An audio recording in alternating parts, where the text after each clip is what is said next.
Hey guys, welcome to Troy Time. Hey, check it out. I wanted to show you just a little interplanting thing that I did this year. So I've got these container gardens out back that you've probably seen from my videos, and this here is the root side. So I've grown potatoes here, okay? So I've got 16 10-gallon containers. These are just grow bags, and I've got 16 of them with potatoes. Now last year, these just all sat idle. These 16 rows sat idle, waiting for the potatoes to pop up, okay?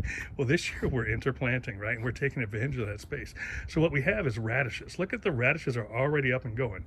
Now there's potatoes buried deep inside these containers, but they're not gonna pop until these radishes are done.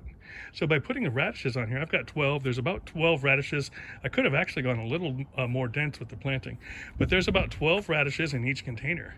So the 12 containers have radishes, and then these 4 on the end, these have green onions. And if you look real close, the green onions are just starting to pop.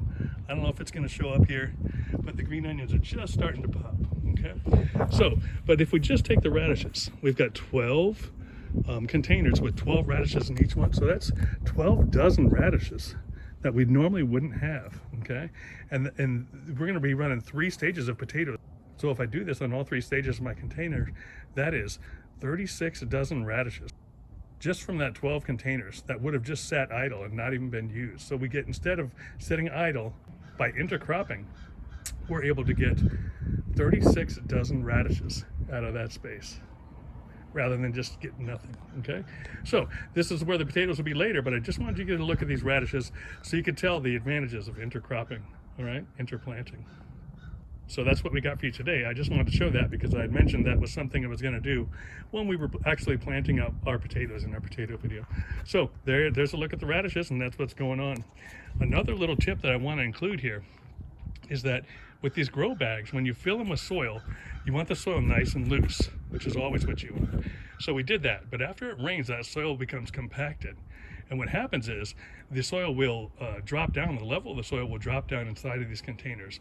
So it's real important, if you notice here on these containers, fold them down. If those sides are sticking up, then all the plants inside are gonna be shaded. So I went through and folded down the sides. You know, the seeds only have so much energy and they need that sunlight to help them grow. So if you don't fold the sides, they're gonna be sitting down in the depth and they're not gonna get the sun.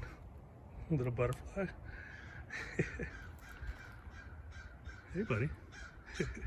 And they're not gonna get the sun and the energy they need to grow. So make sure you fold those corners down. Here's a perfect example right here.